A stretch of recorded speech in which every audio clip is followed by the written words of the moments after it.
디모데전서 5장 17절입니다. 교회에서 섬기는 특정 그룹에 대한 설명이 계속됩니다. 과부들이 섬기고 봉사하는 일을 주로 담당했다면 장로들은 다스리고 가르치는 일을 주로 했습니다. 장로들은 교회 리더십을 형성하면서 각자 재능에 따라 맡은 일이 달랐습니다. 바울은 장로들이 맡은 일을 크게 두 종류로 구별하여 설명합니다. 다스리는 장로와 가르치는 장로죠. 잘 가르치는 장로는 배나 존경해야 합니다. 배나 존경하라는 것은 더 많은 존경을 보이라는 뜻도 되지만 재정적인 보수를 후하게 주라는 뜻이기도 합니다. 초대교회에서 장로는 그 교회 출신들로 교회 지도자 역할을 감당했습니다. 각자 직업을 가지고 봉사했으며 어느 정도 재정 지원도 받았습니다. 당시 장로는 목회자 역할을 감당했습니다. 봉사하는 일에 더 많은 시간을 헌신한 장로도 있었을 것입니다. 바울이 잘 가르치는 장로를 배나 존경하라는 것은 실력이 뛰어난 것만을 말하는 것이 아니라 더 많이 헌신하는 장로를 염두에 둔 것입니다. 그들에게는 더 많은 재정 지원을 하는 것이 마땅합니다. 장로들 가운데 소수는 설교하고 가르치는 일에 전념했습니다. 그들은 특히 더 많은 존경을 받아 마땅합니다. 18절입니다. 존경하라는 말이 보수를 지급하는 것과 관계 있다는 것은 18절을 통해서 알 수 있습니다. 바울은 복음 사역자들이 보수를 받을 마땅한 권리를 가지고 있다는 것을 설명하기 위해 두 개의 성경을 인용합니다. 곡식을 떠는 소의 입에 망을 씌우지 말라는 신명기 25장 4절이고요. 고린도전서 9장 9절에도 있습니다. 일꾼이 그 싹을 받는 것이 마땅하다는 말씀도 인용하는데 이는 예수께서 하신 말씀입니다. 누가복음 10장 7절입니다. 9절로 20절입니다. 장로들에 대한 고소는 신중하게 다뤄야 합니다.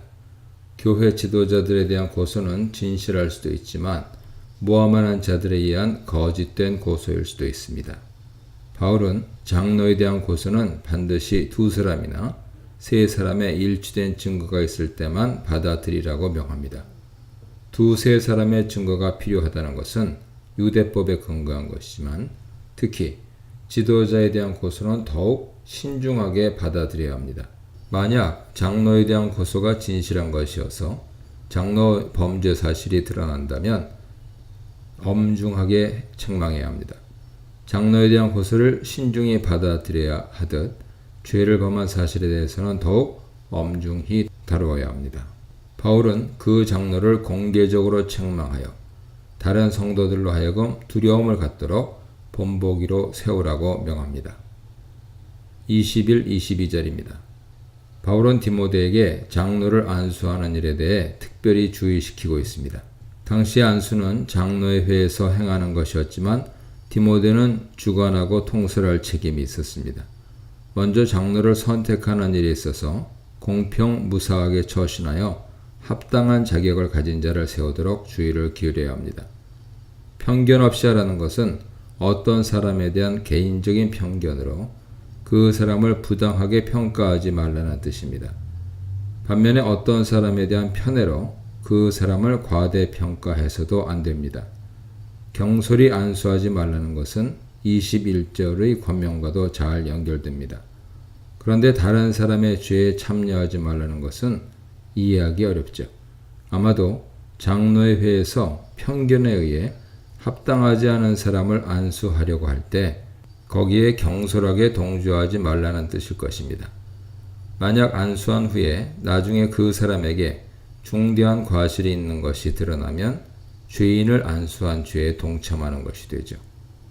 바울은 디모데에게 먼저 네 자신을 지켜 정결하게 하고 또한 정결한 사람을 장로로 안수하라고 명합니다. 23절입니다. 건강을 위해 물만 마시지 말고 포도주를 조금씩 마시라는 구절은 문맥에서 동떨어진 것처럼 느껴집니다. 아마 22절에서 너 자신을 지켜 정결하게 행하라는 말과 관련이 있을 것입니다. 자신을 정결하게 지키는 것은 포도주를 전혀 마시지 않고 물만 마시는 것이 아닙니다. 바울은 포도주를 조금씩 마시는 것이 디모데 문제에 도움이 된다고 생각했던 모양입니다. 그러나 디모데는 포도주를 전혀 마시지 않고 물만 마셨는데 그것이 경건한 삶의 한 방편이라고 믿었기 때문입니다. 디모데에게 금욕주의적인 경향이 있었던 것이죠. 이에 바울은 디모데에게 자신을 지켜 정결케 행한다는 것이 포도주를 전혀 마시지 않는 것과는 상관없다고 설명합니다. 24, 25절입니다. 바울은 이제 모든 죄는 결국 다 드러나게 되고 하나님의 심판을 받게 될 것이라고 말합니다. 명백하게 모든 사람 앞에서 밝히 드러나는 죄가 있고 은밀하고 교묘하여 잘 드러나지 않는 죄가 있습니다. 잘 드러나지 않는다고 영원히 감추어지는 것은 아닙니다. 하나님 심판대 앞에서 드러나지 않는 죄는 없으며 하나님은 모든 죄를 다 심판하실 것입니다. 죄가 금방 드러나지 않고 벌을 받지 않는다고 너무 실망할 필요는 없습니다. 죄뿐만 아니라 선행도 마찬가지죠. 어떤 선행은 금방 드러나서 사람들로부터 칭찬을 받기도 하지만 어떤 선행은 아무도 알아주지 않습니다.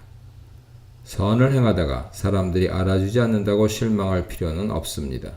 왜냐하면 하나님 앞에서 결국은 모든 선악간에 행한 일이 드러나게 될 것이기 때문입니다.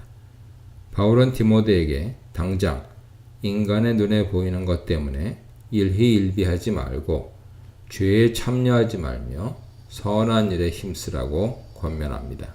이 문단에서는 장로들을 대할 때 필요한 태도, 젊은 지도자 디모데에게 요구되는 자질, 믿음의 종들에게 요구되는 자질에 대해 묵상해 보시기 바랍니다.